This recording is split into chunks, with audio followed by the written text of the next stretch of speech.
Welcome to this episode of Tax People Aren't Boring, and in this episode we are absolutely chuffed to be joined by none other than Don't play to his ego too much. Pierre Arman, who is the most debonair, dashing, style savant tax technologist and partner at EY that you'll ever meet. Andrew, would you like to start by asking the question? Pierre, are tax people boring? Of course not. Of course not, Andrew. We like are the conviction. fantastic people. It's funny because you're allowed to say if tax people are boring or not, and a lot of people have gone, no, they're stumble. not. And you're like, that just basically says, yeah, they must be boring. But no, it's... No. I don't think tax people are boring at all. I think they've come a long way compared to maybe 10 or 15 years ago. I don't know what you think on that, but whereas they had never any budget to do anything, they were even afraid to ask for it, right? Back in the day. And I think now this has changed. I mean, there is still some way to go, but the evolution that we've seen for tax people, I think is quite fascinating, definitely. Yeah. I think also maybe, like 10, 15 years ago, tax was reported from the GL. That was pretty much it, right? Whereas now with all of the tax authorities adopting digitalization and all of the compliance tools, it's had to have changed. So the tax the tax teams have to evolve. New wave. Yeah, and as a tax person, it is impossible today to do your job properly if you don't understand data and some of the technology that you are using as well. That has massively changed, right? Because 15 years ago, you could still get away with just being, a pure tax person, right? Where, you could dabble a little bit in data, but you would be fine. Whereas these days, increasingly as well, with the rise of e-invoicing and tax authorities being more and more clever on what they do, it is virtually impossible for a tax person not to be, well versed into their own data and what tools they need to use as well. Yeah. Well, this is a good place to start, actually, and that is the past, because you're talking about the past and the evolution of the tax person. So let's talk about your evolution. Tell us what baby Pierre did when he first started work. When he was dreaming about becoming a tax technologist, Well, I can tell you I was not dreaming about that at all. I think like most people, and I think Andrew, you have the same view of me on that. I fell into this field completely randomly. It wasn't at all my course of career. So I kind of started out by following the path to becoming a chartered accountant in France, in south of France, in Toulouse, where I'm from. And then I liked business and technology too much. And I was like, okay, this is not going to be for me, especially back in the day. So I went to London, did a master's degree in business. And my second job was for a company that I had never heard of called Thomson Reuters. And they had this product specialist junior role. I was like, what on earth is this? But, I wanted to have a job, and, that looked like I had some tech in there. And so I started there, and I kind of fell into, the whole field from there, right? Because I kind of started to do a bit of, workflow softwares, a bit of data in Excel, with some SQL in the back end as well. And then I did that for a few years. Had a chance to to go to Australia on a secondment as well with them for a few months, which was a fantastic experience. And then I got an offer to come to Dubai with Thomson Reuters to kind of kickstart the tax business there. And at the time in Dubai, and I'm talking about end of 2014, 2015. Roughly 10 years ago or so then. So a decade. Yeah. Tax teams in Dubai were one person maybe in the Big Four firm. And at clients, tax team were barely in existence, apart from the very large company that would operate outside region, right? And then there was a rumor that VAT was going to be introduced in this region, right? And this was back in 2015. And they had two false starts at the time. They were first started to try to do it, I think, in '08 and then in 2012 as well. But then there was the financial crisis, and the oil went all the way up, right? So there was kind of not really a need for it. But so I kind of bet the house on the fact that VAT was going to be introduced finally in this region, and so kind of brushed up my VAT skills, which had a lot of brush up to be honest. Yeah. So at this point, you're more on the technology side as opposed to the accountancy. Oh, correct. Yeah. Absolutely.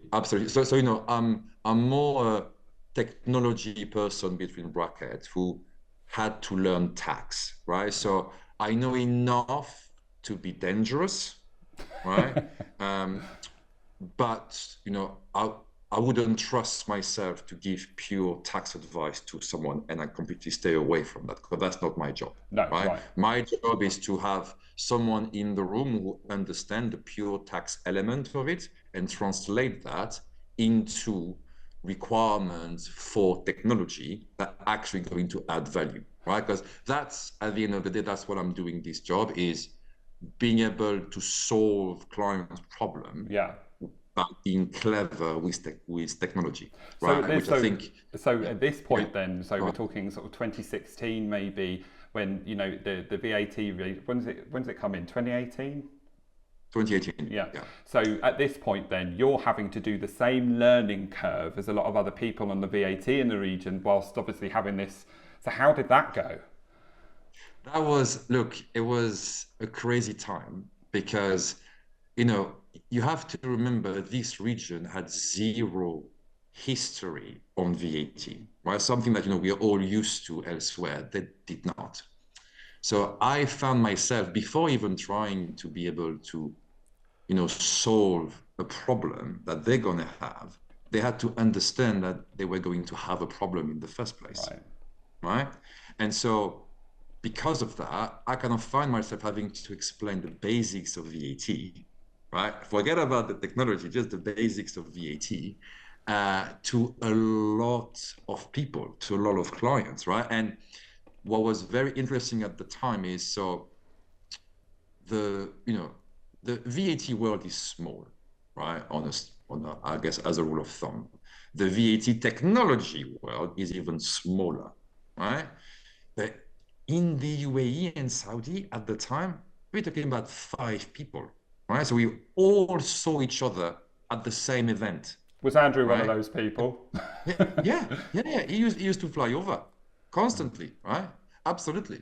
And he shared the same frustration as me, right? Because he wanted, because Andrew likes to build the world and solve problems, right? But we were saying, before you can do that, they have to understand they're going to have a problem in the first place. Gosh, so that education barrier there. Yeah, that's my problem, is that I am trying to solve the issues without letting the people know they have the issue. And I think that's the hardest thing. Well, I think under normal circumstances, people would be aware of the issues. But of course, when you're coming into a nascent VAT regime, it's all ground zero. Like, nobody knows what's going on. So those assumptions have to go out the window, right? Absolutely. And I mean, I had crazy questions, from high up executive at companies here saying, will VAT be on our wages? I'm like, no, right? Not at all. Right. So it was kind of that level of awareness that I had to give first, even before trying to do anything around tech, which is really my field. Right. Sure. So it was a very interesting position to be in, because I didn't feel that comfortable going too deep into the pure VAT element of it, because that's not really my expertise. Right. But I had to be far better than I used to be at it, because I had to explain it, right, to a lot of people, right? So that was a very interesting time, and obviously there was all the craziness of the actual ramp up of it, and then everybody and their own mother flew over to the region and starting to A bit like the Wild West, to wasn't it? It Yeah, was like a new the gold frontier. rush. Yeah. I think there were people that had literally. I remember there was a couple of situations. That there was one. It was actually one of your ex-colleagues, I think, told me about a situation where they were talking to a client, and this is in the GCC, and the client had, I think it was 5% tax, 0% tax, and 2% tax, just 3 tax rates. And they're like, you need more than this. You've got to do reporting and everything else. And the guy was doing that. No, that's what we've been told we need. And it turned out that they had been on, this team had been on a boot camp back in a different country to learn. And this is what they're basically been training these guys out. It's like a 5-day sort of course. And it was 5%, 3%, and 0%. And I was like, well, what was the 3%? And Job done. He was like, exactly. What was this 3%? And that was, it was such a bad problem because you had all these, in effect, idiots coming over, didn't know what they were doing, speaking to people that didn't know what they needed or what they were doing. So it was like the blind leading the blind. And the other major problem, I think, is the number of sort of like startup tax advisory firms of people that 2 weeks earlier were driving a tractor. You know, pretty much. Yes, there was a lot of that. There was a lot of that. It was a crazy time. It was because like most of the if I look obviously so at the advisor side, all of them went from 1 or 2 people to 60, like within a few months, right? So the quality of the people were not that great. Let's be honest. Some of them were fantastic. A lot of them were average or worse than that. So there was a lot of horror stories, right? And, again, that's the frustration that you have, right? Because you're like, you don't want to listen to me now. Fair enough. You want to do it your way, but then you're going to pay the price in 3 or 4 years' time. You're going to come back to me, right? And then at that time, the amount of investment you're going to have to do to rip everything off and redo it again properly would be 5 times more than if you were to do it right today, right? And so it was a lot of work, a lot of frustration as well. It was just, I think it was one of these unique events, right? Because, how many countries on earth do not have a system like VAT apart from the US, right? It was one of the last, if not the last region in the world who was going to go through something like that, right? So it was a completely crazy time. And, I feel grateful, even though there was a lot of frustration. I feel very grateful to have been part of it because, I don't think, someone young coming up now will have the chance to experience like a proper ground zero. No. Like that. I mean, Andrew, do you feel the same way? I think it is one of those where there was a lot of, you either sank or you swam. And there's other people that I know that have done really well in the region, and they were basically, it was smoke and mirrors. They didn't necessarily know what they're doing, but they put the work in, they were smart enough. They did the research, they learned as they went, and they've done really well for themselves. And I think that is the key thing is sometimes if you're in a situation where you're either new, there's a point when you realize actually I probably know more than anybody else, right? So when you're advising and talking to senior people and they're like, is there VAT on payroll? You're like, no, and you're like, actually these guys don't know, and I know more than them. So actually I am in that position where I can help, and I'm not going to say something I don't know, but I can talk with authority, and if there is something I don't know, I'll go and find out, and then I can offer that. And it's really funny you mentioned that, right? Because it did happen to me a few times when I was in the room and I was like, I feel like I'm the smartest person in the room here, which is a really bad place to be, because if you are the smartest person in the room, you are in the wrong room, 100%, right? And that was actually one of the driver back in 2020, so just before COVID started, that I was, when I got offered the opportunity to move from Dubai to join EY in the UK, London, I actually jumped on that because I thought to myself, I've been for 5 years one of the smartest guy in the room most of the time, just because I had the experience and they didn't, right? Not for any other reason than that. And I was seriously afraid of, I guess, scaling back my skill set and my knowledge, and thinking, when I go back to, I guess, an advanced VAT regime, I'm going to get murdered, right? Because I've been stuck with the, debit credit, for 5 years, Yeah. right? And those guys are going to murder me. And what was interesting is actually, even though they are far more advanced VAT regime, right? I had it for a very long time. Tax people there have been used to VAT for a huge amount of time. They still have the same problems. They have the exact same problems as the people here. Yeah, actually, It's fascinating. Yeah, it's talking about, fascinating. because I think that is, and I think one of the things, obviously, and I think why we've got so, because we've got so much energy and passion in what we do that we don't just get, if someone sort of says no, that isn't no, and we keep on moving forward. We know what needs to happen and change. We find a way of actually getting through, and I think that's why we've both been able to achieve what we've achieved. But actually, talk about like the problems and stuff. If we go back to sort of the Middle East, it's a different culture as well. And I think one of the things that I really found is that comment you made is like, yeah, go ahead and do it your own way, but it's going to cost you 5 times, the amount to then fix it in the future. There were 2 problems or major issues that I always found in that situation. One, there was all these have-a-go heroes, people that were basically using it as an opportunity to learn the tax, and it didn't matter what the best option was. They wanted to do that for their own, self, ability. But then the biggest problem, and we still see this today all the time, is that people don't want to admit they've made a mistake. So even if they've got a really bad solution, they're not going to own up to that, because that potentially means they want to flight back out of the country, and that could really disrupt. How have you found that, and what sort of impact does that actually have, in terms of how businesses operate, the costs, efficiencies, and everything else? That has a huge impact because, as you said, right, a lot of the people that made those, let's say, less than clever decision back in the day are still in power for a lot of them. So they don't want to lose face, right? Which is a human thing, right? You don't want to be exposed because you made such a bad choice at the beginning, right? So there is a lot of blockage of that, even still today, right? On some of the choices that people made back in the day, and they're still trying to work around it and have a lot of manual intervention for something that could be fixed, should have been done properly 5 years ago, wasn't.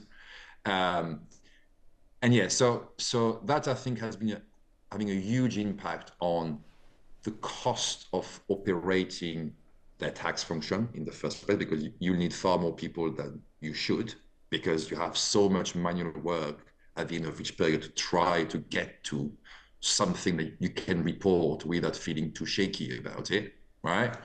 There is also a cost of actually running the business as well, right? Because the less efficient you are in your tax function, it means that you can't be that efficient everywhere else, right?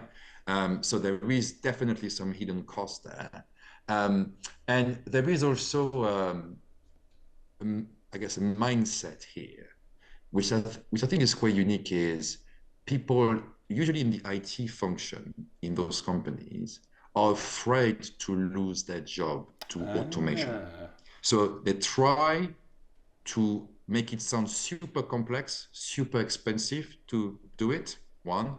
2 is we always say we can do it much, much cheaper our way. And 3, they will just basically usually tell the wrong fact and the wrong information to the board or to the management to be able to just keep on operating as they are, right? Which, again, is something which is very frustrating. So there's a lot of protectionism that goes on in these different things. Yeah. Because I know that you've got your views on this, and I know that you're gonna. Well, I should go on. I mean, you've also worked in the US. You won't be able to stop him. You won't be able. No, stop him. I've got my filter on. Don't worry. I've taken the medication. Don't worry.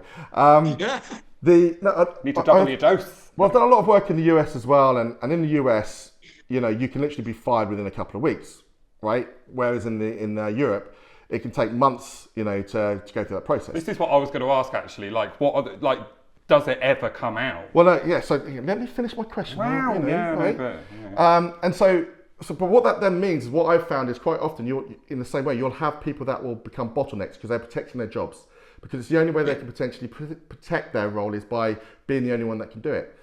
But at least if you do lose your job, there's a marketplace you can find another one. Whereas in the Middle East, there's a high migrant population. And if they lose their job, they've got I think it used to be like 30 days to find another job. And that's a massive, massive, risk and pressure to be under. Yeah, so it actually breeds that culture. It does, exactly. Yeah. And that's my question is, how much do you think the culture of when people are employed, how much does it actually impact how people work? Because ultimately, there's a lot of people there that really rely on being in, Dubai, for example, for their family. True. Yeah. So, it used to be worse before. Now, these days, with the introduction of the golden visa, which, you can get now pretty easily, right? You can also, which means that, you have 10 years of a self-sponsored visa. So you're not dependent on your job anymore to be able to stay in the country, even if you lose your job, right? So that removes some of that pressure, but mindset, as we all know, take time to change, right? And so you still have a lot of that going on because, even though you have the golden visa option, which is not for everyone, let's just be clear, but it is for a lot of people these days, you're also going to have a lot of pressure from a expense of, I guess, living expenses, right? Because it is very expensive to live here. So if you don't have a job, right, you can't last that long, usually, right? So back to your point, I still think it is a huge driver behind some of the behavior that we are seeing. And how much, bearing in mind, like you've said as well, that, going back to London, because you're thinking, oh God, I'm a bit vulnerable on this side because I haven't got the knowledge that I'm going to need. You've been in Australia, you've been in the Middle East. Is that something that is restricted to the GCC, that attitude, that mindset, that protectionism, or can it be found in other places? And if so, to what extent? So I think it can be found everywhere, right? It's not special or unique to the GCC for sure. But I do think because of the huge, you've got about 90% of expat in a city like Dubai, right? So you've got this huge migrant population. Your first visa is always linked to your work, right? To your company, usually. So I think that behavior exists a lot more here. But, whether you go to Australia, to London, or to the US, people trying to hide their bad choices and trying to stay employed exist everywhere, right? It's not, it's not unique to here. But I think here it becomes a bit more prevalent, maybe, because of that, because of this culture. So on that basis then, if there were somebody that was listening or watching on this episode thinking, I love accountancy or I love tax, I really like the idea of moving to the Middle East because I know there's opportunities there and what have you, what advice would you give those people facing that potential cultural barrier? I would say just make the jump. Because working and living in another country, forget about the tax or skill set element for a second, right? I think it makes you grow as a professional and it makes you grow as a personal human being as well, right? On the personal level, it makes you grow because you arrive in a country which is not your own, right? So you have to adapt to new cultures, to new standards. You also have to be very tolerant with other people's culture as well, right? And I love a city like Dubai, like I love London as well, because it's got this huge melting pot of all over the world, right? Which is fantastic from a diversity standpoint and forces you to adapt very quickly to different culture, working style as well, right? Because French British, German, Indians, and Emiratis don't work in the same way. Right. We just don't, right? So, and when you are a team, right, where you all have the same vision, you have to learn to work together, right? So I think just for that experience and the kind of the openness of your mind that it can give you, is still worthwhile experience, 100%. Yeah. But back to your question, you know, it's a very international culture here, very, very international. Obviously, some countries are still a bit more conservative around, obviously like the Kingdom of Saudi, right? It's not as international yet as the UAE is, but they are trying very hard as well, right, to get there. As I kind of seen in the news and all the different projects they are doing. So if you are someone right now sitting in the UK saying, oh, would I be able to cope with a move into the Middle East? 100% yes, 100%. Right? Yeah. It would give you a fantastic exposure to a different culture, different style of working as well. And you're going to learn something new for sure, right? Because the level of, I guess, knowledge and awareness of what you might be used to in the UK is different here, right? So it requires you to kind of, rewire your brain in a certain way, right? And then, just doing business in the Middle East is very different, right? It's before I'm going to do business with you, I need to talk to you. I need to trust you. Right? I need to understand who you are, where you come from. A bit more kind of personal, tactile, face to face. Yes. A lot, which is why also there was a lot of anger, 2018, 2019, where a lot of clients started to realize that from the advisory side, you see the partner who, does the pitch and everything, and then you never see them again, right? And then you see a lot of junior people who don't have the experience, right? And then the partner is off to the next one, right? And that here, if someone buys into you, they want to see you. Got ya. Right? So they expect you in their office, in their meeting. Yeah. More often than not, right? Interesting. Which is not necessarily the case elsewhere. So it's just, different ways of working. Yeah. Actually, you mentioned there about KSA, right? Obviously, KSA is the biggest country in the GCC region. I would say, Dubai is a bit more of the sort of playground, and a lot of, people I know will live in Dubai but work in the different regions and fly out, during the week, etc. Mm-hmm. But as you mentioned, Saudi Arabia are doing a lot. They're basically trying to create a completely different or a new economy in effect. Lots of, it's almost like the modern wonders of the world are being built in Saudi Arabia at the moment. Yeah. And part of that though is that there's I think what they realise is that we don't want to build all of this and then at the end of it, everybody's still living in Dubai. So they're changing the rules a little bit for companies to set up. How do you think that's going to impact the region or Dubai where all the money is now in KSA or Saudi Arabia? Okay, they are basically saying, if you want part of this money, you have to be here. Yeah, that is a very interesting question. So I don't think I definitely don't have the answer, but my 2 cents is this. So you've got,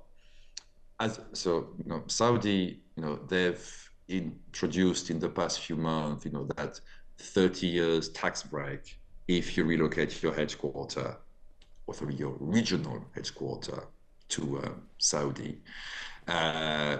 They are, they've also said that you won't be able to win any government contracts if your headquarters is not. And let's face it, everything's pretty much owned by the government over there, right? So.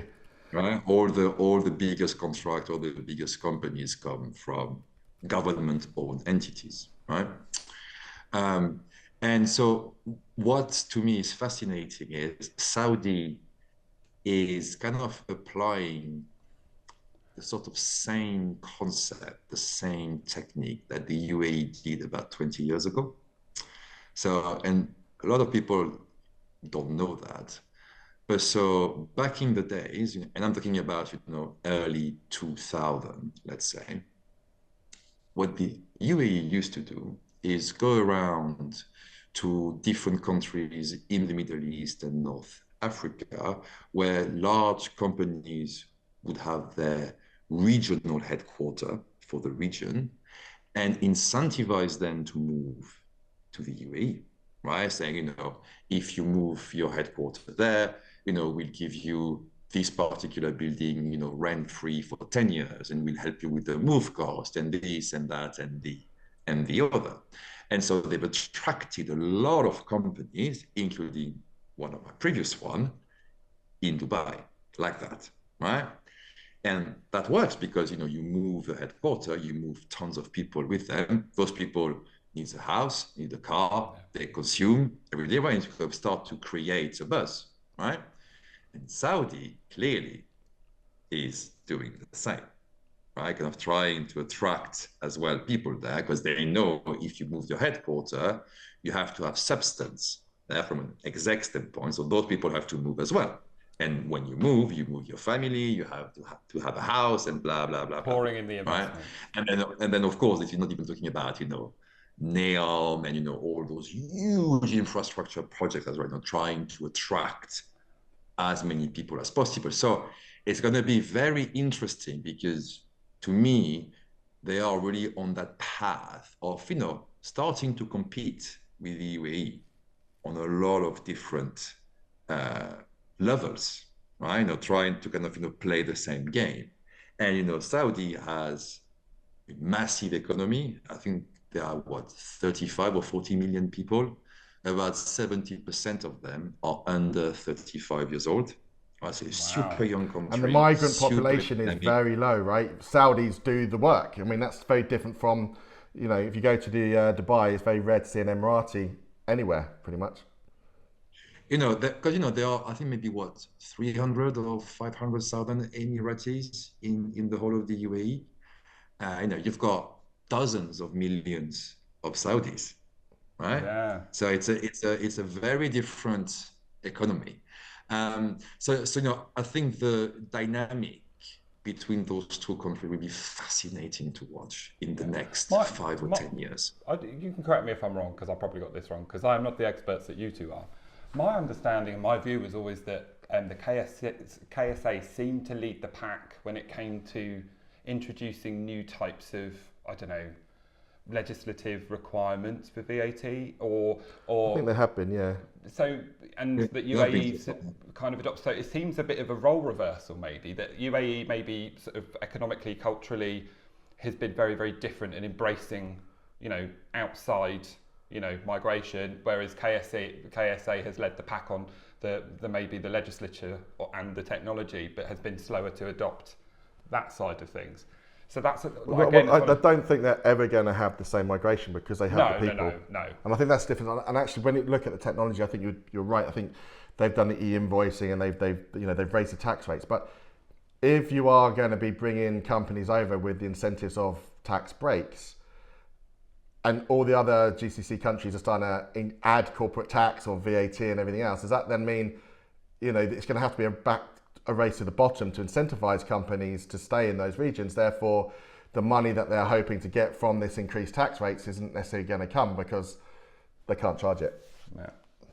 Yeah, but and this is my own personal view, right? But come on, spill, Pierre. Come on, give us your view. Spill it.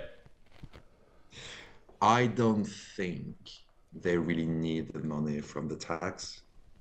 That's not the game.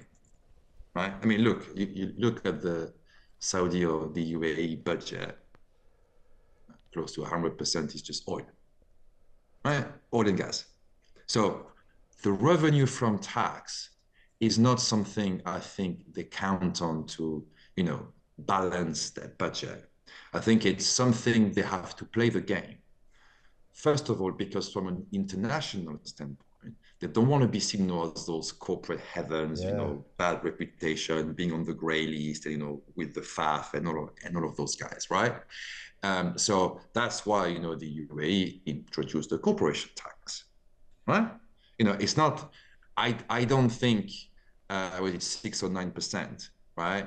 Will bring a huge amount of tax revenue especially compared to VAT, because that's true everywhere else in the world.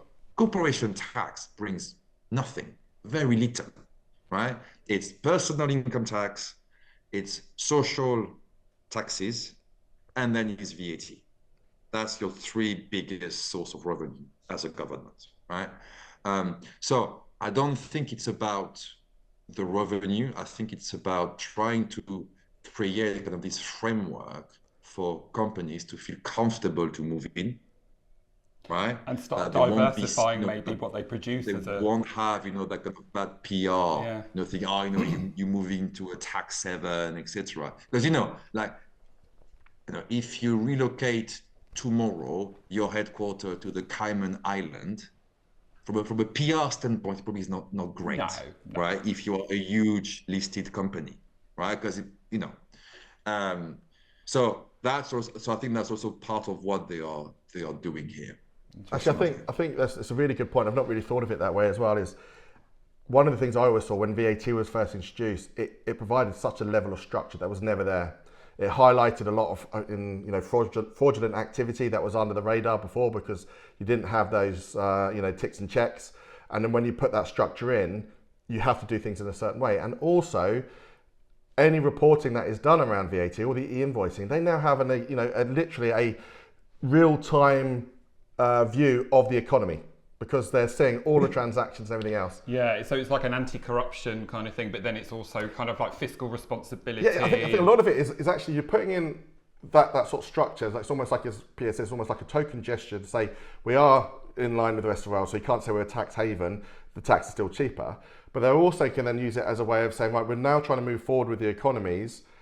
In order to do that, we need information. We need to see what's happening, where we need to. Yeah. So by using, the VAT or the tax, transactional tax, you get that visibility. And of course, if they are then moving forward with places like NEOM, and the tax is already in place, it's not something that's going to be unexpected. So people go there, paying it already. It's not something that then be hit later on and people go, all right, we're leaving. So I think actually it's a very clever move to almost put that infrastructure in place that people then know. I think we should get you back, Pierre, to chew the cud with Andrew on this one, because otherwise it's going to go. But it's a fascinating subject. Yeah. We should just record our. I think it is, and and me and Andrew have a history of kind of chatting for 4 hours on a single topic. So Yeah. we won't kind of do that for your podcast, but. The last thing I was going to say, just to bounce back on Andrew's point, was what's been really interesting about this region is how they've been skipping steps compared to what we've been through. So if you take the UK as an example, right? The whole evolution was, you start with VAT, with a paper filing, then you introduce the ability to log onto website, to punch in numbers, and then you have NTD and blah, blah, blah, we're still very far away from having any sort of e-invoicing mandate in the UK. And you're right. Yeah. You translate that into this region. 2018, they had zero. Sorry, 2017, they had nothing, no VAT. 18, they had VAT. 2021, they had e-invoicing, right? So they just skipped, 40, 60 years. Well, look, but what I'll say, Peter, I could go full circle, right back to, what you were talking about earlier about if you don't do it right now, it's going to take you 5 times the cost and time to implement this later. That's exactly the same with tax authorities. You've got all these big legacy systems in effect that are so difficult to change and that literally is in parallel with if you put in a bad tax solution now, it's going to take you so much longer to change or to adapt. Well, yeah, because these things like these regimes, these pieces of technology, particularly for these legacy systems, these legacy regimes, they've all become these kind of chimeras of things that have been added and added. Exactly. And added. So it's so like with somebody at a place like Saudi, they can do away with all of that and just sort of build it nice and perfect because they already know what the architecture behind the actual it infrastructure is too embedded to be able to rip out. I think I remember working for a bank, and this was maybe no more than 10 years ago. So we're talking, 2015, for example, they were still using Excel 95. Hey. But if you think, I mean, Excel 95 is probably from the so it's like an Excel version that's like 25 years old, because the way their infrastructure was set up and the security and everything else, that to move forward would take so much effort and time and adjustments. It's nearly 30 years old, Andrew. Huh? Nearly 30 years old. We're in 2024. Well, it's going back. It was 20 or so when it happened. Okay. All right, so I'm going to change things a little bit now, Pierre, because we're doing the tax people, not boring, and Welsh conversation's been fantastic. You are one of the best dressed men in tax. Right. If you're not watching this and you're only listening, you need to jump onto the video. Yeah, and I mean, I know you have about 400 different waistcoats in your collection as well. You are, you know, and I've never met you. All tailor-made. I have never met you. You know, I turn up looking like I've just been sleeping under a bridge, and you always put me to shame. But what's the most bizarre fashion trend you've ever got yourself involved in? Well, to be fair, the most bizarre fashion trend I think these days definitely is still wearing a three-piece suit. You know, I go to events, you know, and I'm the only one. I mean, you know, I'm lucky when sometimes people have a suit even, you know, a lot of people now just have, you know, a trouser and a jacket and then that's it, right? Three-piece suit is something, and I don't know why. Maybe I watch too many Peaky Blinders. I don't know, but I just, you know, yeah. If you're gonna wear a suit and you have the ability to wear three-piece, I don't understand why you would not do it, because I just think it looks so much better. It is sharp. You do look sharp. No, I agree with that. I think the reason why I don't is, one, I'd have to keep on adjusting it, you know, because I believe in appreciating in life, not depreciating. I think a lot of people understand that one. And I think the other thing as well is it takes more work to clean a suit and make sure it's done as opposed to putting on a t-shirt. That is true. Okay. No, that is very true. Can I ask a question? Yes. Right. So Pierre, one of the things that I love listening to you, because your accent is incredible as a native English speaker, but your command of the English language is amazing. And when I was a teenager and I was at college, I thought I was going to become a French teacher. I was that convinced. Well, Spanish first, then French. No, it was French first. Before okay. But it turns out I wasn't very good at French. But I remember my mum bought me this book, and it was on French idioms and their English translations. I can only remember one, and I won't embarrass myself. But you've used a few in this conversation, a few English idioms and expressions, and I thought that's the tricky part of language, isn't it? But what is your favourite English idiom or expression? Oh wow, favorite? I don't know, but so you know that's when you know you can command a language. Yeah, is when you can work out as you said, right? Those the slang, the context of a joke, but it's the only way I was able to do that is because I lived in English-speaking countries for such a long time, right? And like I remember when I worked in London, every Friday, because and to some people young, maybe on this call, they don't know this world, but we used to have to go 5 days to the office, right? Back in my days. And so every Friday we would go to the pub, right? And just Friday? Just Friday? Look, I'm trying to be proper here. Yeah, so there we go. Every Friday. I'm gonna say Fridays, right? Talk about the most difficult place to be as a native language speaker. Is in a pub with loud noise, people having a drink, talking super fast, not really articulating, and using all slang, cockneyism, and all that stuff, right? And I remember the first few times was like, I don't understand a single word those people are talking about. I have no idea. But yeah, so I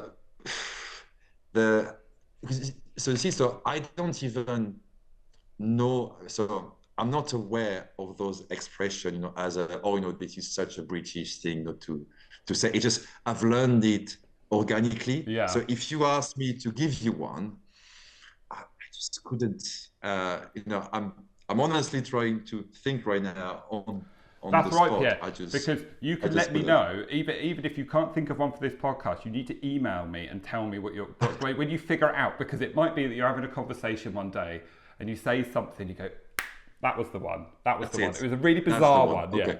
Yeah. Okay. Like the Mutt's nuts or something along those lines. So the one I was thinking about, I'm not going to say it, but it basically means we're like best friends or we're thick as thieves.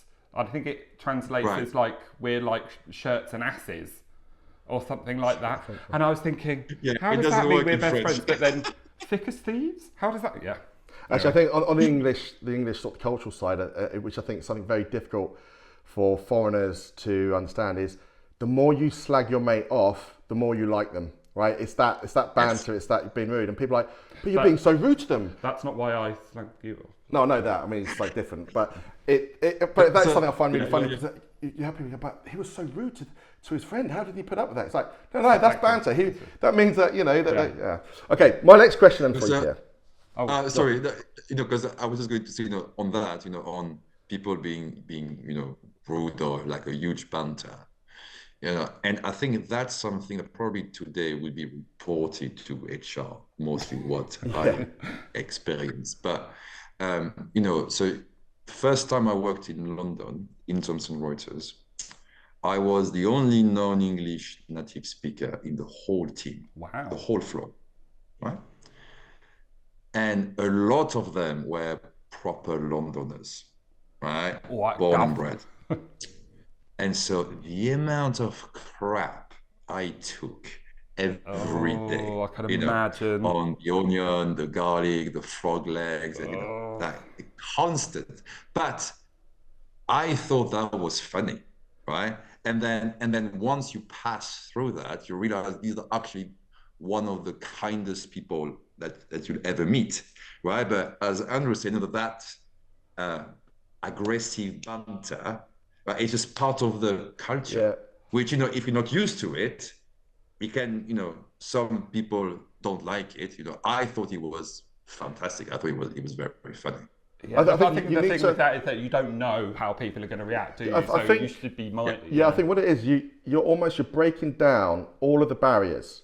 So you're laying yourself bare. If you can accept what other people are saying, knowing that actually it's just a bit of fun, it's just to get, it's almost like just to get a laugh. Then everything else becomes so much easier because if something happens, you're not going to go, what do you mean? It's like you know the person. I think when you break it down, you get a really good sense of who that person is. That's true. You do, but I think these things have to happen a bit more with familiarity. So you need to know the extent that you can say things, and even then making choices. It's true, but then maybe that's just our sort of woke society that we live in now. We're too scared. Where actually, the sooner you start doing that, as long as it's not done in a nasty, negative way, that breaks down the barriers a lot faster. Next question. Right, so based on the fact you just talked about garlic, onion, frog's legs. So, I like this question. Well, I recently, I was taking some, my pills, right, and I had, I take... Can you clarify the pill, because that sounds like... Yeah, so I take cod liver oil and some like a multivitamin, and I also take apple cider capsules, because it tastes disgusting, apple cider, so taking the capsules is... It's a lovely melange going on here, Andrew. Now, what I didn't realise was that actually the cod liver oil tablets were about 4 years out of date. I mean, they hadn't really had a problem, but I had a sort of a situation where I sort of burped. And let's just say the taste of apple cider vinegar and 4-year-old cod liver oil was not nice.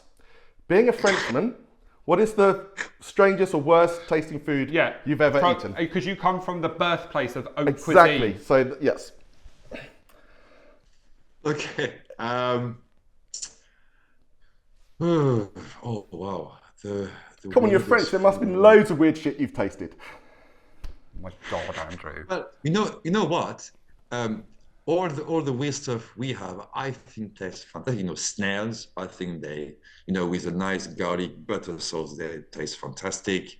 I know they're going to be controversial, but I like a good horse steak. I think horse steak's really, really nice as well. Frog legs, even though, I probably eat them, once every 10 years. So yes, I don't, but you know what? Something that I do find absolutely disgusting is tofu. Tofu, I think, is just like cardboard.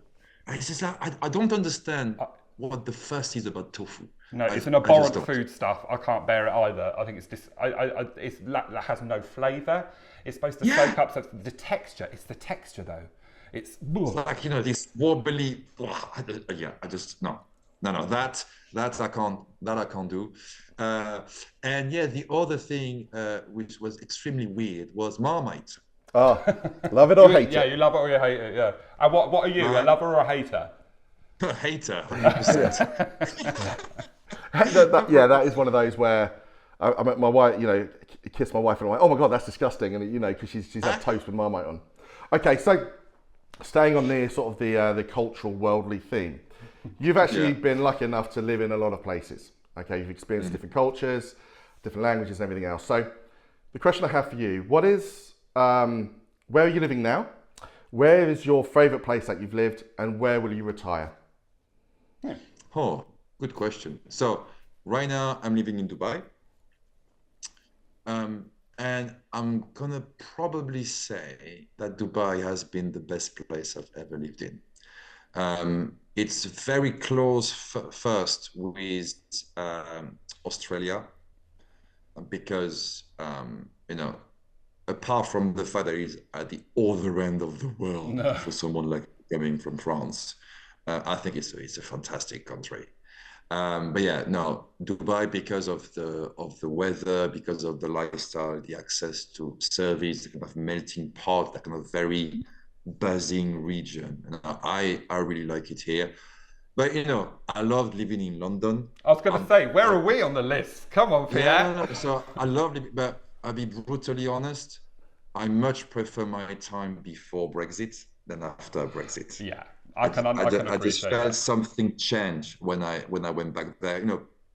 Beyond COVID and everything else, I just felt there was a bit of a different vibe. I still love it as a city, but yeah, I think it has changed a bit.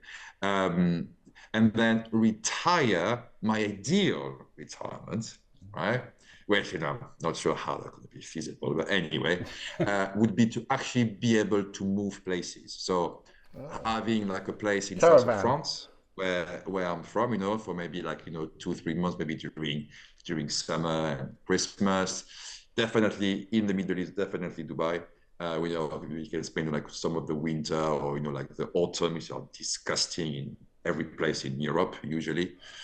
And then maybe a place in Asia somewhere.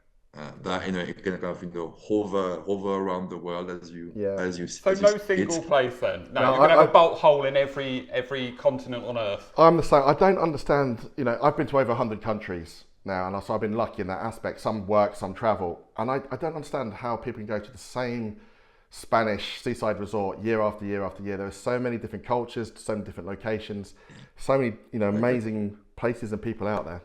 Yeah, but I mean, if you know what you like, then there's a contentment to be had there. Then you do you. I suppose so. Yeah. If you hadn't seen such riches, you'd be happy being poor.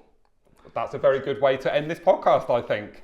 Pierre, thank you so much for joining us. It's been an absolute pleasure. Thank you for inviting me. There you go. See what's it there. Fantastic. We'll catch up with you soon.